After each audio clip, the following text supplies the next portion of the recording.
Hello mes loumichettes, j'espère que vous allez toutes bien. Aujourd'hui, nous allons réaliser la recette du gâteau aux poires. Un gâteau très facile à réaliser et qui vous prendra très peu de temps à le faire. Vous allez pouvoir régaler vos enfants ainsi que vos amis. J'ai hâte en tout cas de vous montrer la recette. Regardez-moi ce gâteau à l'intérieur, il est vraiment très léger. Vous avez pu voir, on obtient vraiment quelque chose de très moelleux. Bon, je vous dis maintenant, c'est parti pour les ingrédients. Pour commencer mes louchettes, donc il vous faudra 115 g de farine, 4 œufs, 110 g de sucre en poudre.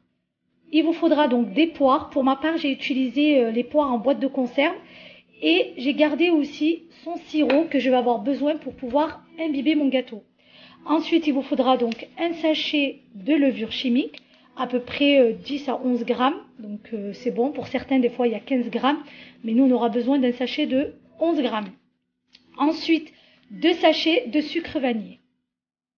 Pour commencer, donc j'ai cassé mes 4 œufs. Je vais ensuite ajouter le sucre en poudre. Voilà. Je vais ajouter aussi mon sucre vanille. Voilà, mais j'ajoute mes 2 sachets. Hop. Le deuxième.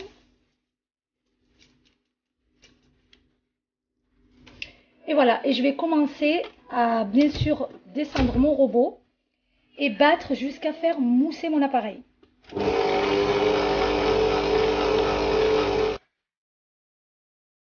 Je n'hésite pas à augmenter la vitesse.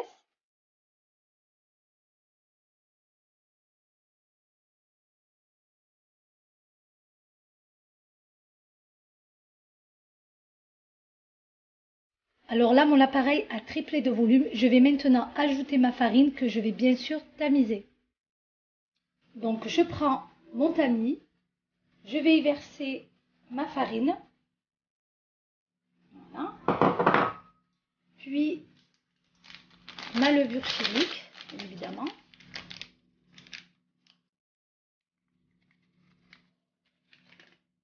Et je tamise.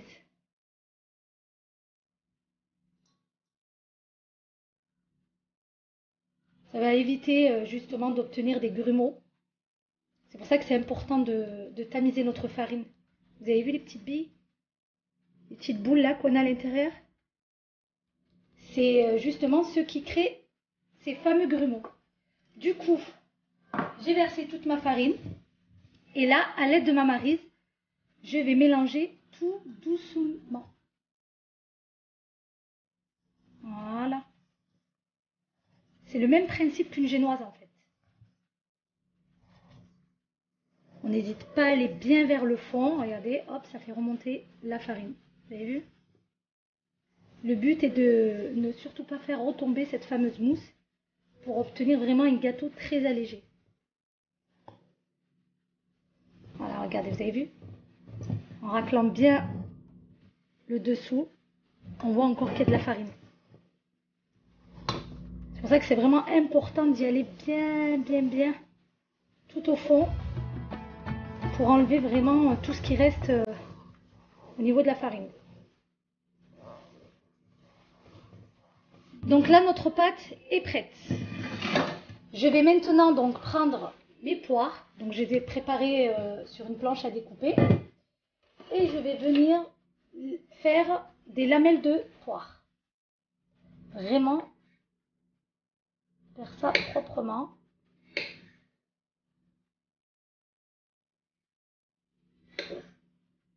Vous pouvez bien évidemment utiliser des poires fraîches et les mettre directement sans pour autant les pocher.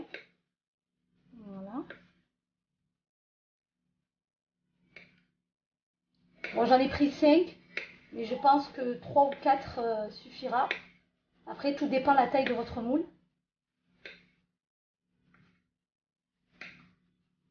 Je prendrai les plus belles lamelles. Je vais y arriver. Voilà.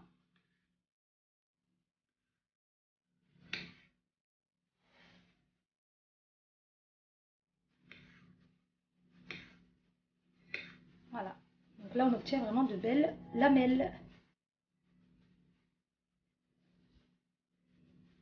Ensuite, donc j'ai pris un moule, je dirais plus ou moins de 25 cm. Et là, j'ai pris donc ma feuille de cuisson. Une petite astuce, moi je pose ma feuille de cuisson comme ceci. Puis, je vais déposer mon cercle et je vais fermer. Voilà. Oups. Hop, je vais rouvrir. Voilà. J'hésite pas de découper donc l'excédent de papier cuisson. C'est vraiment pratique. Voilà, hop.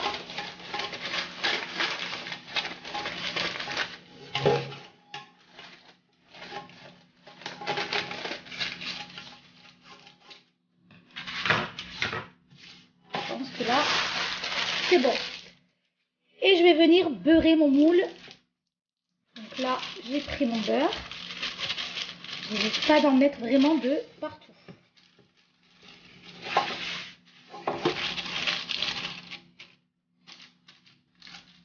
Donc une fois que j'ai terminé de beurrer mon moule, je vais venir donc mettre à peu près une cuillère à soupe de sucre.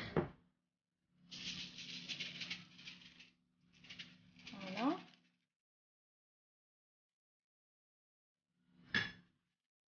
Et je vais chemiser en fait.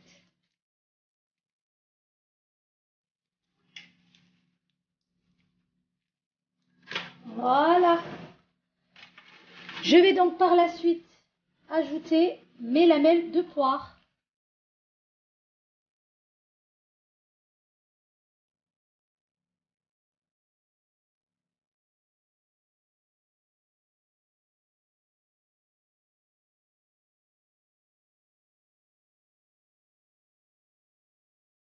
Donc une fois terminé d'avoir disposé mes poires, j'ai laissé bien évidemment le centre parce qu'à la fin je vais venir décorer à l'intérieur avec des copeaux de chocolat. Je vais maintenant verser ma préparation.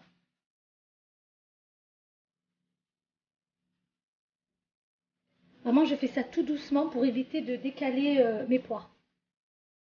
Donc là je m'aide de ma maryse pour enlever tout ce qui reste au niveau de la pâte. Vous avez vu la mousse qu'on obtient? Une fois terminé, je vais enfourner donc mon gâteau à 180 degrés. Je l'ai bien sûr déposé sur une grille. Allez, c'est parti. J'ai bien sûr préchauffé mon four avant et je vais le laisser cuire pour environ 25 minutes. Là, normalement, c'est prêt. Mais pour le savoir, donc j'ai pris un pic en bois et je vais piquer mon gâteau.